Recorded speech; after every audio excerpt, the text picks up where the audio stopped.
महानगर के 5 सितारा hotel JW Marriott में आयोजित Big Mint India Ferrous Week नामक 3 दिवसीय कार्यक्रम का सफलतापूर्वक समापन हुआ।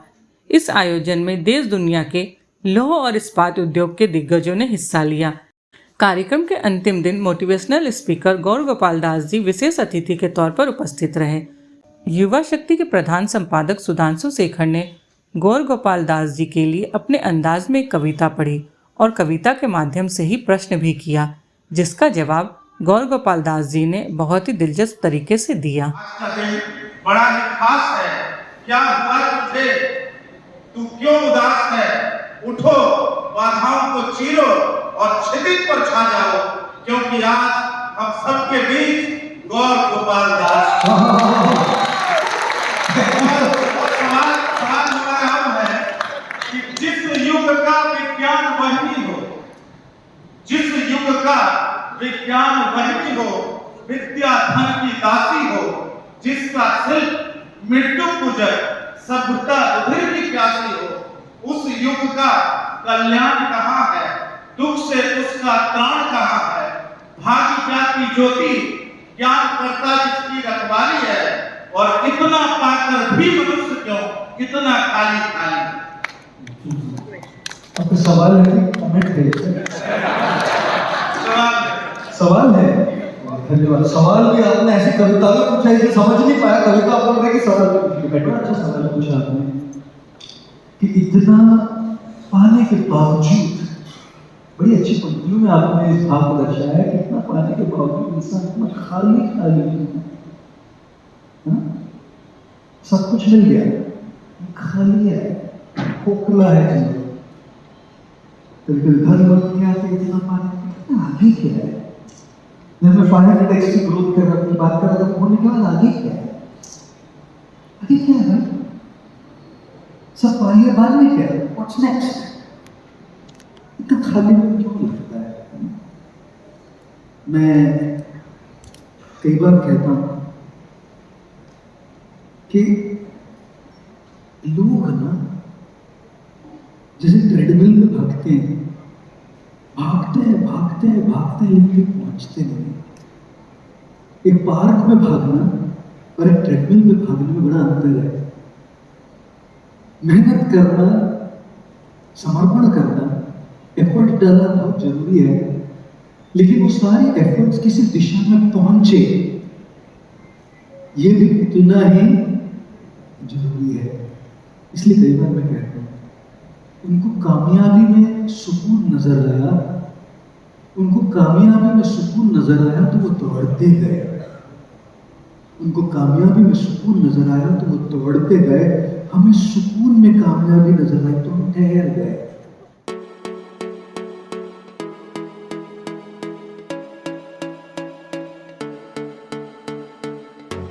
पहले तो आपका धन्यवाद, आप आए, युवा शक्ति इस इवेंट को कवर किया।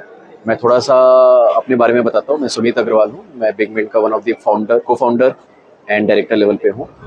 तो जो बिग मिंट एक संस्था है, हम मार्केट इंटेलिजेंस प्रोवाइड करते हैं कमोडिटीज़ मार्केट में, जिसमें एक कमोडिटीज़ फेरस है और कमोडिटीज़ नॉन फेरस है, एग्रीकल्चर है और कोल एंड एनर्जी है। तो हम एक प्लेटफॉर्म प्रोवाइड करते हैं लोगों को, जहाँ पे वो लोग आके सीख सके कि क्या लेटेस्ट डेवलपमेंट हो रही है और वो एक दूसरे के साथ नेटवर्किंग कर सके।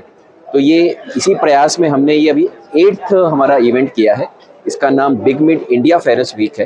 ये 3 दिवसीय कॉन्फ्रेंस हुई है।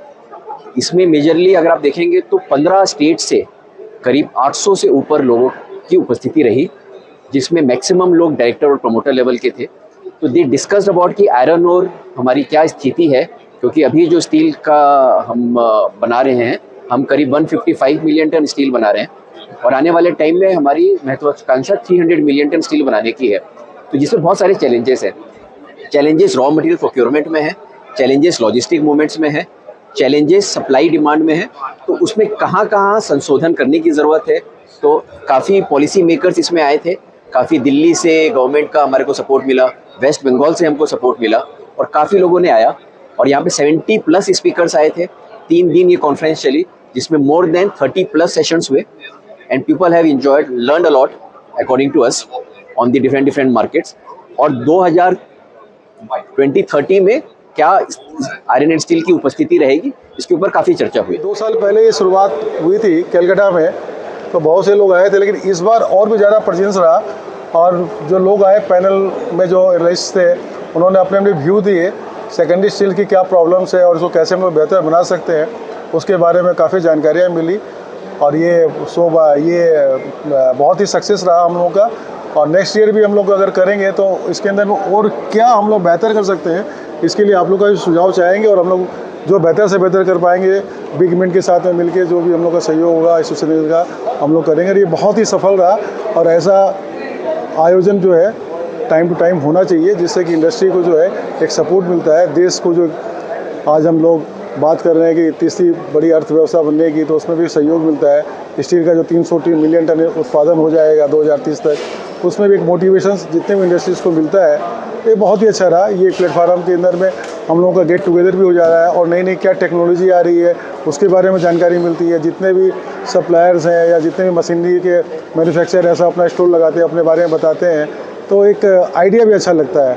तो ये बहुत ही अच्छा रहा, बहुत बढ़िया रहा। और आगे और हम इसको बेहतर कैसे करेंगे इसके बारे में हम जी, ये 3 दिनों में इंडस्ट्री के बड़े बड़े दिग्गजों को सुन के, उनसे मिल के ये समझ में आता है कि आयरन और स्टील का फ्यूचर भारत में बहुत बड़ा फ्यूचर है।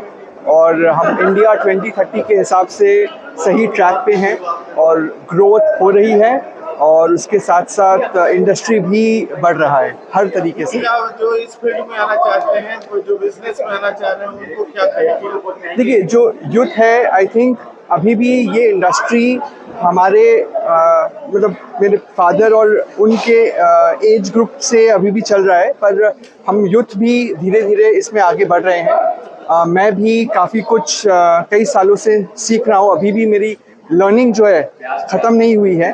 पर इस इंडस्ट्री में यूथ का फ्यूचर बहुत बड़ा है। एंड मैं यही चाहता हूँ कि काम के साथ साथ हमारे जो यूथ है, जो यंग लीडर्स हैं, बाकी जो यूथ ऑर्गेनाइजेशन है उससे भी जुड़े, ताकि हम एक अच्छा संगठन बना के आगे देश को आगे ले जा सकें। ये बिग मिंट का जो प्रोग्राम है, ये 3 दिवसीय प्रोग्राम बहुत ही अच्छा किया है ध्रुव जी, और इन्होंने जो इनिशिएटिव लेके काम किया है, काफ़ी अच्छा काम किया है। ये हमारी आयरन एंड स्टील इंडस्ट्री के लिए बहुत फ़ायदेमंद चीज़ है। इसमें B2B और बाहर के भी इसमें आए हैं इवेंट ज्वाइन करने के लिए, जापान से, सब जगह से, अदर कंट्री से भी आए हैं। तो ये आयरन और स्टील इंडस्ट्री को बढ़ाने में काफ़ी अच्छा सहयोग दे रहा है। और इस तरह के इवेंट बराबर होने चाहिए, जिससे कि बिजनेस का ग्रोथ हो, कम्युनिकेशन बढ़े, सबको एक दूसरे से परिचय हो। एक ही स्थान पे सब आदमी मिल लेते हैं, 3 दिन के अंदर हजारों आदमी आपस में अपना इंट्रोडक्शन किए हैं, तो इससे बिजनेस को बहुत बड़ा फायदा होगा। युवा जो एंटरप्रेन्योर्स हैं, उनके लिए क्या कहेंगे आप? युवा एंटरप्रेन्योर तो हमारे देश के लिए सबसे बड़े इकोनॉमिक ग्रोथ में उनका हाथ है, और उनको हर तरह से आगे आना चाहिए। और जो पुराने गार्जियन है, उनको इनको सपोर्ट करके उनको आगे बढ़ाना चाहिए। उनको आगे बढ़ाएंगे तभी होगा। तैरना आदमी जो सीखता है, उसको पहले डुबकी लगाता है, तब जा कर के वो तैरना सीखता है। तो इस बोल करके युवा को और आगे आना चाहिए। इस तरह के इवेंट में भी युवा को बढ़ चढ़ के भाग लेना चाहिए।